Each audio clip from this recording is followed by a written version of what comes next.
বিসমিল্লাহির রহমানির রহিম। প্রিয় শিক্ষার্থী, আজকের ক্লাসে আমরা গতদিন যেখান থেকে পড়েছিলাম অর্থাৎ যতটুকু পড়েছিলাম এরপর থেকে আমরা পড়ার চেষ্টা করব ইনশাল্লাহ। আমাদের গত ক্লাসে মোটামুটি এই রাইটস পর্যন্ত শেষ হয়েছিল এবং রাইটসের পরে এই বাকি অংশটা আজকের ক্লাসের মধ্যে আমরা শেষ করার চেষ্টা করব ইনশাল্লাহ। তো এখানে বলছে কি বলছে আমরা একটু লক্ষ্য করি। He is at the epicentre of our time. আসলে পরীক্ষায় যদি আসে প্রথম এতটুক পর্যন্ত আসার সম্ভাবনা আছে শুরু থেকে, অর্থাৎ মানে এর আগের পেজ থেকে রাইটস পর্যন্ত দেয়, মাঝে মাঝে অ্যাপার্থেইড পর্যন্ত দেয়, তারপর মাঝে মাঝে এই কাম পর্যন্ত দেয়, এতটুকুই দেয়। কিন্তু আপনি প্রশ্ন করতে পারেন যে স্যার আমরা পুরোটা কেন পড়ব? পুরোটা এই জন্যই পড়বে কারণ এখানের যে ওয়ার্ডসগুলো আছে এগুলো আপনাদের জন্য গুরুত্বপূর্ণ। কোন দিক থেকে গুরুত্বপূর্ণ? যেমন 5 অথবা 6 নাম্বারে আপনাদের রাইট ফর্ম অফ ভার্বস আসবে। রাইট ফর্ম অফ ভার্বসে আপনার মূলত যে ওয়ার্ডগুলো দেয় উইথ ক্লুজে যে ওয়ার্ডগুলো থাকবে ফার্স্ট পেপার সেকেন্ড পেপার পুরো বইয়ে ফার্স্ট পেপার বইয়ের ওয়ার্ডগুলো থেকেই ঘুরে ফিরে আসবে। তো আপনি যদি পুরো বইটা ভালো করে একটু আত্মস্থ করে ফেলতে পারেন তাহলে ইনশাল্লাহ আপনার ওয়ার্ড নিয়ে মাথা ব্যথা করতে হবে না বা ওয়ার্ডের জন্য আলাদা সময় দিয়ে পড়তে হবে না। তো আবার এই ওয়ার্ডগুলো আপনাদের কাজে আসবে কোথায়? আপনাদের সেকেন্ড পেপারেও উইথ ক্লুজ উইদাউট ক্লুজে কাজে আসবে এবং পাশাপাশি ইয়েতেও কাজে আসবে। 11 নম্বর একটা আইটেম আছে সিনোনিম অ্যান্টোনিম, সেখানেও কাজে আসবে, অনেক বেশি উপকার আসবে। আবার আপনারা যদি ইউনিভার্সিটি ভর্তি পরীক্ষা দেন ওইখানেও সিনোনিম অ্যান্টোনিম দিবে। সব কিছুই কিন্তু এই ফার্স্ট পেপারের বই থেকেই আসবে এবং এই বইটা কিন্তু অনেক রিচ, অর্থাৎ সব দিক দিয়ে অনেক রিচ। গ্রামার দিয়ে বলেন, ভোকাবুলারি দিয়ে বলেন, সব দিক দিয়ে অনেক রিচ। তো ভালো করে পড়তে হবে সেটা। He is at the epicentre of our time. Epicentre শব্দের অর্থ কি? কেন্দ্রে, অর্থাৎ বলছে এটা বক্তব্যটা কার? এই যে ডাবল কোটেশন যেহেতু আছে, আবার এই ডাবল কোটেশনটা শেষ হয়েছে কোথায়? এই জায়গাতে শেষ হয়েছে। তার মানে বুঝতে পারছি ডাবল কোটেশন যদি থাকে এটা একটা ন্যারেশন, ন্যারেট বাই স্পিচ। কারো কোনো বক্তব্য যখন সরাসরি তুলে দেওয়া হয় তখন আমরা জানি কি ব্যবহৃত হয়? ডাবল কোটেশন ব্যবহৃত হয়। তো যে কেউ একজন বলেছে, যে এই কথাটা বলেছে যে he is at the epicenter of our time, ours in South Africa and yours wherever you are. বক্তব্যটা কার? Nadine Gordimer, the South African writer and Nobel laureate for literature, once remarked.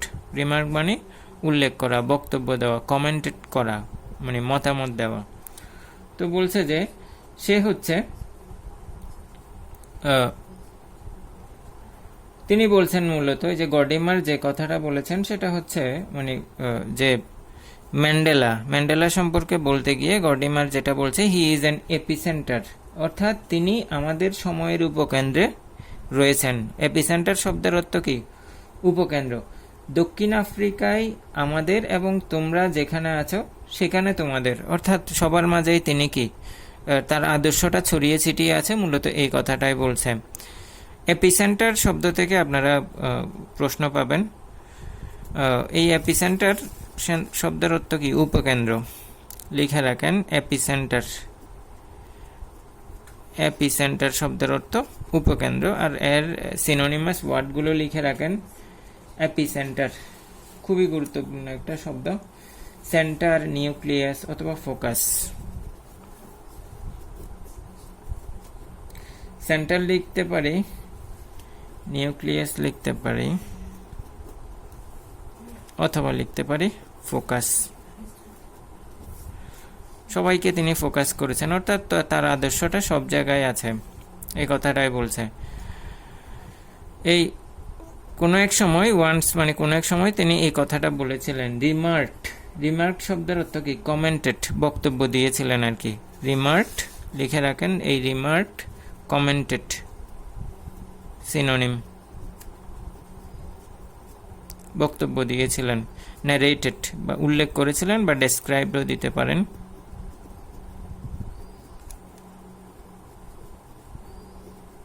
Narrated খুবই সুন্দর একটা শব্দ। The years Mandela spent behind bars made him the world's most celebrated political prisoner and a leader of mythic stature for millions of black South Africans and other oppressed people far beyond his country's borders.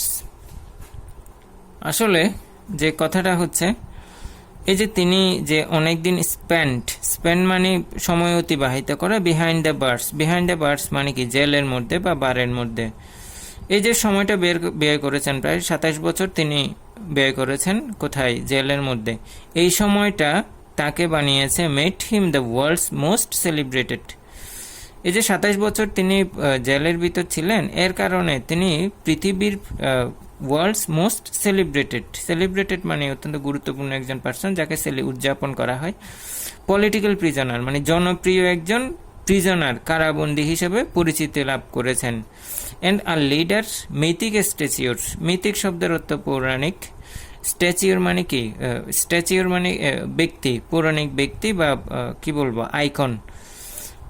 For millions of, অর্থাৎ icon বা idol হিসেবে দাঁড়িয়েছে কাদের সামনে, millions of black south African, crore crore ওই যে lakh lakh black south আফ্রিকানের কাছে তিনি mythic স্ট্যাচিউর ছিলেন। মিথিক মানে পৌরাণিক ব্যক্তিত্ব ছিলেন, পৌরাণিক আইকন ছিলেন, যাকে মানে অনুসরণ করা যায়। ব্ল্যাকদের মধ্যে তিনি এতটাই সেলিব্রিটি হয়ে গিয়েছিলেন, শুধুমাত্র ব্ল্যাকদের মধ্যে না, the other oppressed people far beyond his country's borders. Oppressed শব্দের অর্থ নির্যাতিত, অর্থাৎ দেশের বাইরেও, বিয়ন্ড কান্ট্রিজ বর্ডার মানে দেশের সীমানার বাইরেও যে মানুষগুলো নির্যাতিত, তাদের কাছেও খুব জনপ্রিয় একজন পলিটিক্যাল লিডার হিসেবে পরিগণিত হয়েছিলেন তিনি যখন তিনি জেলে ছিলেন। বিশেষ করে যারা অপ্রেসড ছিল, অপ্রেসড মানে কি নির্যাতিত ছিল, অপ্রেসড বা নির্যাতিত মানুষদের কাছে তিনি মিথিক স্ট্যাচিউর হিসেবে পরিচিত লাভ করেছিলেন। এবং যে সময়টা তিনি জেলের মধ্যে ছিলেন, ওই সময়ের মধ্যে পুরো বিশ্বে একজন খুবই জনপ্রিয় একজন পলিটিক্যাল মানে রাজনৈতিক বন্দী ছিলেন। ওই সময়ে খুবই জনপ্রিয় একজন রাজনৈতিক বন্দী ছিলেন। তো তাকে যেহেতু কি করা হয়, গভর্নমেন্ট তার বিরুদ্ধে কেস ফাইল করে, তখন তার জন্য কি একটা ট্রায়ালের ব্যবস্থা করা হয়। যেমন ধরেন বাংলাদেশে কি যুদ্ধাপরাধীদের বিচারের জন্য আলাদা ট্রাইব্যুনাল করা হয়েছিল।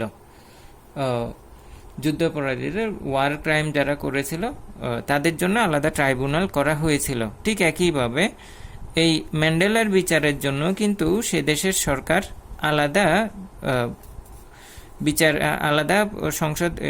বিচার ব্যবস্থা করেছিল। ওই ট্রায়াল ব্যবস্থার নাম হয়েছিল রিবোনিয়া ট্রায়াল, যেটা 1963 সালে শুরু হয় আর কি।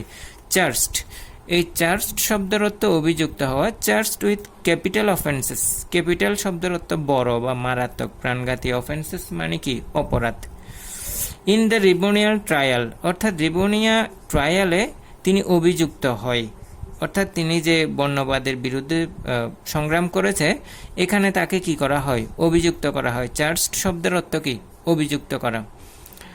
Trial, his statement from the dock was his political testimony. His statement from the dock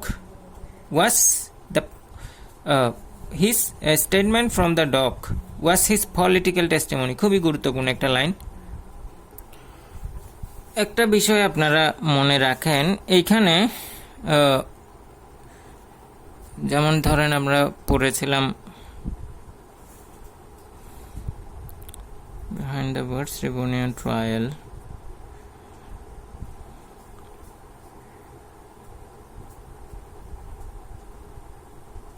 হ্যাঁ, এখানে যে পলিটিক্যাল ডক, এই যে his statement charged with capital offences, সর্বোচ্চ শাস্তির সাজা যখন হয় রেবোনিয়াল ট্রায়ালে, his statement from the docks, statement, এই ডক শব্দের অর্থ সাক্ষ্য, লিখে রাখেন সবাই, সাক্ষ্য বা সাক্ষী দেওয়া যাকে বলে। স্টেটমেন্ট মানে কি একটা প্রমাণ, ওয়াজ হিজ পলিটিক্যাল টেস্টিমনি। টেস্টিমনি শব্দের অর্থ ওই যে টেস্টিমোনিয়াল যেটা আমরা পাই অর্থাৎ প্রমাণপত্র, সেটা আর কি।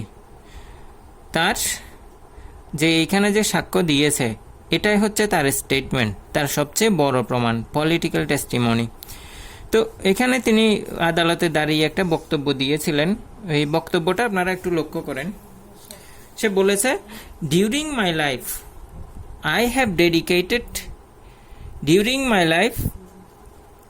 I have dedicated myself to this struggle of African people. অর্থাৎ সারা জীবন ধরে আমি নিজেকে আফ্রিকান পিপলদের জন্য উৎসর্গ করেছি। স্ট্রাগল মানে সংগ্রাম, ডেডিকেটেড মানে উৎসর্গ করা। I have fought against what domination? White domination, অর্থাৎ হোয়াইটরা যে ডমিনেট করত, নির্যাতন করত, অর্থাৎ কাদের ডমিনেট শব্দের অর্থ কি করা, মানে শাসন করা আর কি, অন্যায়ভাবে শাসন করা। আমি এই হোয়াইটরা যে অন্যায়ভাবে শাসন করত, ব্ল্যাকদেরকে দমিয়ে রাখার চেষ্টা করত, আমি এটার বিরুদ্ধে ফাইট করেছি।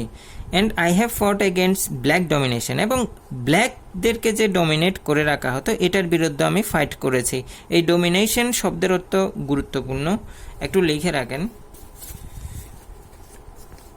ডমিনেশন, ডমিনেট করা, শাসন করা, অর্থাৎ দিতে পারেন ডোমিনিয়ন, DOMINION, ডোমিনিয়ন দিতে পারেন, রেইন দিতে পারেন, REIGN, রেইন দিতে পারেন, সুপ্রিমেসি,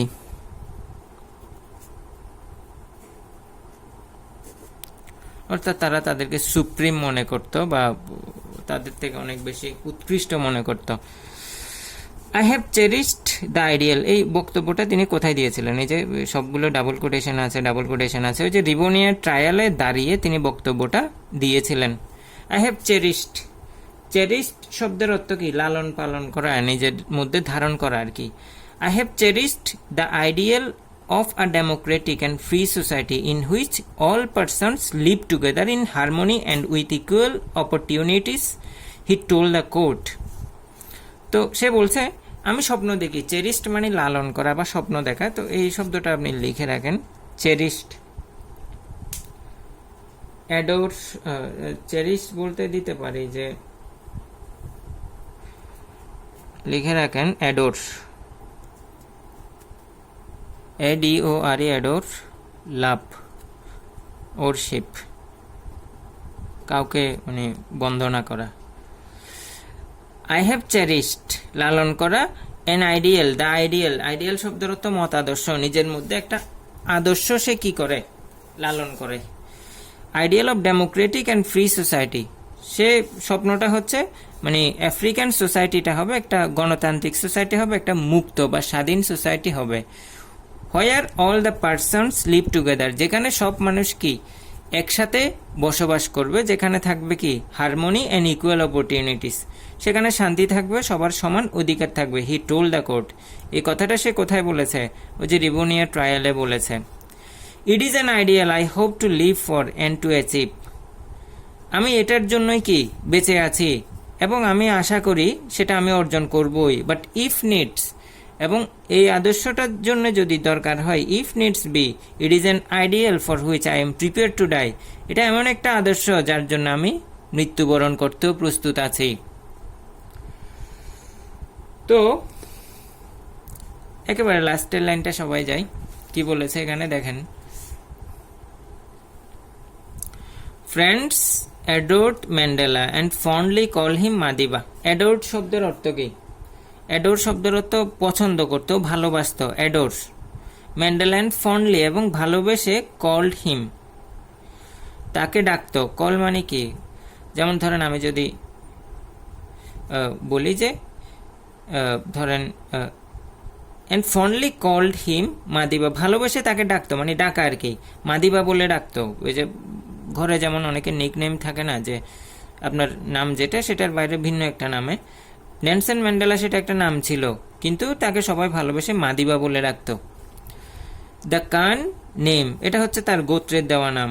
এই কান শব্দের অর্থ কি? গোত্র। এটা হচ্ছে তার গোত্র তাকে দিয়েছে। ভালোবেসে মাদিবা নামটা দিয়েছে আর কি, by which he was known, এবং সবার কাছে তিনি মাদিবা নামেই পরিচিত ছিলেন।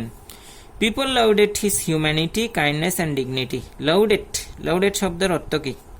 এই লাউড শব্দের অর্থ প্রশংসা করা, তার যে মানবিকতা, তার যে দয়া, তার যে মর্যাদা বা সম্মান, এগুলোকে পিপলরা কি করত? প্রশংসা করত। এই লাউডেড শব্দের কয়েকটা সিনোনিমাস ওয়ার্ড লিখে রাখেন, যেমন ধরেন যে LAU, লাউডেড মানে কি? এই শব্দের অর্থ হচ্ছে যেমন প্রেইজ দিতে পারেন, PRAISC, এনে ইডি আছে পাস্ট টেন্স, আমি প্রেজেন্ট টেন্সে দিচ্ছি। সিনোনিমাস ওয়ার্ডগুলো চাইলে পাস্ট টেন্সও নিতে পারেন। অ্যাপ্লাউড দিতে পারেন, তারপর দিতে পারেন সেলিউট দিতে পারেন, অ্যাক্লেম দিতে পারেন, অ্যাক্লেমও দিতে পারেন। তো এইখানেই ম্যান্ডেলা প্যাসেজটা শেষ হলো আজকে। তো আপনাদের কাছে আমি যেটা বলবো সেটা হচ্ছে, মানে যদি ইংলিশ লিটারেচার নিয়ে পড়তে চান, এটা আপনাদের ইউনিভার্সিটিতে গেলে ফার্স্ট ইয়ারে কিন্তু এই প্যাসেজটা দিবে, ম্যান্ডেলার উপর দিবে। এখানে আপনারা যদি এখান থেকে কিছুটা আইডিয়া নিতে পারেন, ওইখানে গিয়ে আপনাদের ব্যাপারগুলো আশা করছি আরও বেশি সহজ হয়ে যাবে। তবে আজকে যে অংশটা পড়ালাম এটা থেকে আপনি ইয়েও পাবেন না, যেমন ধরেন এখান থেকে অ্যান্সার কোয়েশ্চেন আসবে না, তারপর ধরেন MCQ আসবে না। আসতে পারে কি, যে ওয়ার্ডগুলো দিয়েছি এই ওয়ার্ডগুলো গুরুত্বপূর্ণ, আর যদি ভাগ্য ভালো থাকে এখান থেকে আপনাকে দিয়ে দিতে পারে কি, ওই যে উইথ ক্লুজ উইথাউট ক্লুজ এখানে গ্যাপ আকারে দিয়ে দিতে পারে। যেমন আমি একটু দেখানোর চেষ্টা করি। যেমন ধরেন এখানে একটা আইটেম আপনাকে দেখাচ্ছি, যে এখানে 4 নাম্বার আইটেম বললো কিছু ক্লু দিয়ে দিবে, তারপর ক্লু এর উপর ভিত্তি করে আপনাকে বলবে কি গ্যাপগুলো ফিল আপ করার জন্য। তো এটার জন্য আপনি 5 মার্কস পাবেন। তো আপনাকে হয়তো এইভাবে উইথ ক্লুজ আকারেও দিতে পারে, যে মানে পুরো প্যাসেজটা দিয়ে এই ওয়ার্ডগুলো উপরে তুলে দিবে, বলবে যে ফিল আপ করেন, অথবা পুরো প্যাসেজটা, এই যে ম্যান্ডেলা ওই প্যাসেজটা থেকে এভাবে ঘরগুলো খালি রেখে দিবে, আপনাকে বলবে যে ফিল আপ করেন। এটার জন্য আপনি 10 মার্কস পাবেন, এরকমই। তো প্রিয় শিক্ষার্থী, আজকের ক্লাসটাতে আশা করি আপনারা মোটামুটি বুঝতে পারছেন ম্যান্ডেলার ব্যাপারটা। আগামী ক্লাসে ইনশাল্লাহ যেটা করব, ম্যান্ডেলা থেকে সরাসরি আমি একটা ফ্লো চার্ট, যেগুলো সচরাচর পরীক্ষায় আসে, ওইখান থেকে আলোচনা করব। তো আবার বলছি, এটা এদিক থেকে গুরুত্বপূর্ণ যে ইউনিভার্সিটিতে যদি যান ওইদিকে আপনার ম্যান্ডেলাটা আসবে। এমনকি এটাও দেখেছি যে এই ম্যান্ডেলা থেকে 3-4টা প্রশ্ন ঢাকা ইউনিভার্সিটির ডি ইউনিটের প্রশ্নতে এসেছিল, মানে 2019 সালের ডি ইউনিটের ম্যান্ডেলা থেকে সরাসরি 3টা প্রশ্ন দিয়েছিল। 3টা প্রশ্ন কি, যেমন ধরেন যে সরাসরি এখান থেকে ওয়ার্ড তুলে দিল, ওয়ার্ড তুলে দেওয়ার পরে আপনাকে বলল কি, মানে এই ওয়ার্ডের সিনোনিমাস কি, সিনোনিম কি, এটাই লিখতে বলে। তো আপনার 4টা পয়েন্ট থাকে, 4টা পয়েন্ট থেকে একটা দিতে হয়, আপনাকে বেছে দিতে হবে। যদি এখন এই ব্যাপারগুলো আপনি মনোযোগী হন এইখানে ক্লাসে, তাহলে ইনশাল্লাহ ওই ভর্তি পরীক্ষায় আপনার সাফারার হতে হবে না ইনশাল্লাহ। তো সবাই ভালো থাকবেন, আল্লাহ সবাইকে ভালো রাখুন। আসসালামু আলাইকুম ওয়া রাহমাতুল্লাহ।